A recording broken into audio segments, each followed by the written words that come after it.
Welcome to the Chenghou Project Reverse tutorial for Wipeout HD. Chenghou Project's reverse variant is somewhat easier than its forward counterpart. The long sloped corner is now flat, and the hairpin now has a much easier approach to it. On top of that, there's also a very good shortcut that can be used if you're lucky enough to have a turbo. However, despite that, it is still quite a tricky course. So let's start by taking a look at the track on Venom class.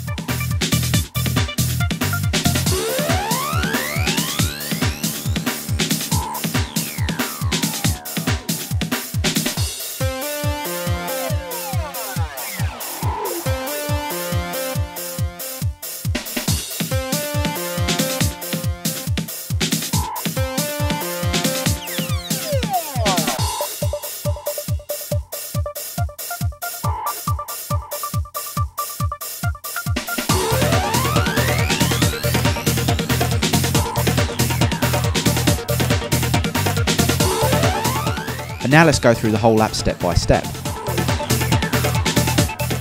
The course starts out with a very tight left-right-left chicane. You'll definitely need to be very tight with the air brakes going through here, as there's very little room for manoeuvre. Start off by hitting the left air brake to swing the craft into the first corner. When you see the speed pad on the right apex, immediately switch to the right air brake and guide the craft towards it. There's also another speed pad on the second left apex. Again, tap the left air brake to guide the craft towards it. However, if you just make a beeline for this speed pad, you're likely going to clatter into the wall. To deal with this, right side shift away from the wall as you go through.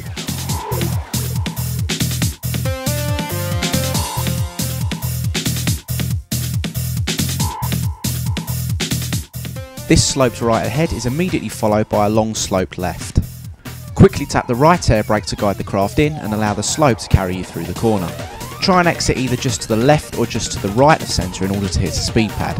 Once through, use light taps of the left air brake to guide yourself through the long left-hander.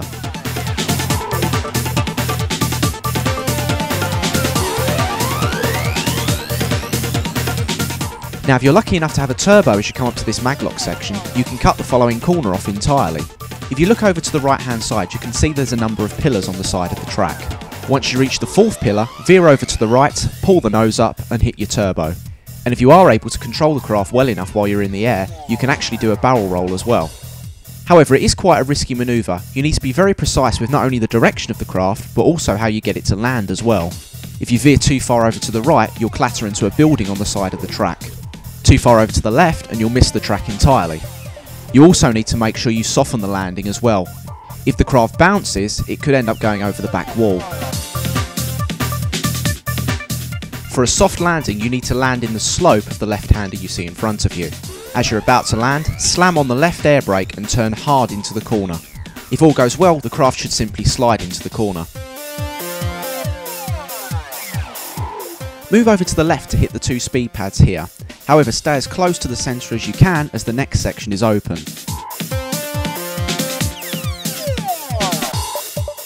The next long right-hander starts off with a slight tilt, however for the most part it's flat. What the tilt at the start will mean though is that the craft will initially be thrown towards the outside. Hit the right air brake and then try to land the craft on the speed pad in the centre of the track as you go over the small peak. After that, keep tapping the right air brake and keep the craft as central as possible. If you feel the craft veering too far over to the left, use a right side shift to compensate. As you approach the end of the right-hander, move over to the left-hand side to hit a speed pad. After that, stay to the centre to hit a speed pad on the maglock as well. The next corner is the hairpin. Taking it this time, however, is a little bit easier as you're going at the hairpin head-on rather than at an angle. As you approach the end of the maglock, start to move the craft over to the left-hand side. You can also see that the track dips ahead of you. As soon as the track levels out, slam on the right air brake and move hard over to the right apex of the hairpin. Once through, right side shift away from the wall. The hairpin is followed immediately by a long left-hander. The second you leave the hairpin, you need to slam on the left air brake and allow the craft to drift into it. Let's take one more look at the hairpin. Pay particular note to where the air brakes are being used on the approach, and also where the craft side shifts on exit. There is also a slight lift off the thrust near the exit as well. If you do feel that the craft is veering too far towards the outside, you can always lift off the thrust briefly, which will increase the turning circle.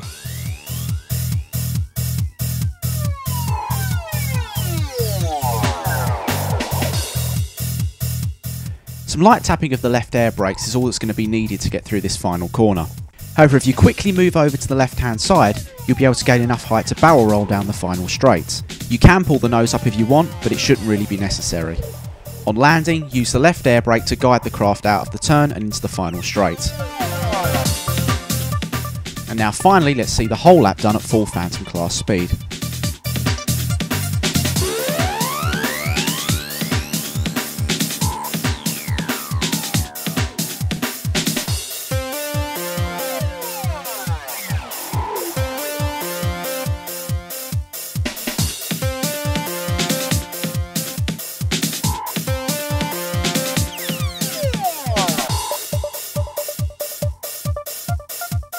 Thanks very much for watching and good luck with the game.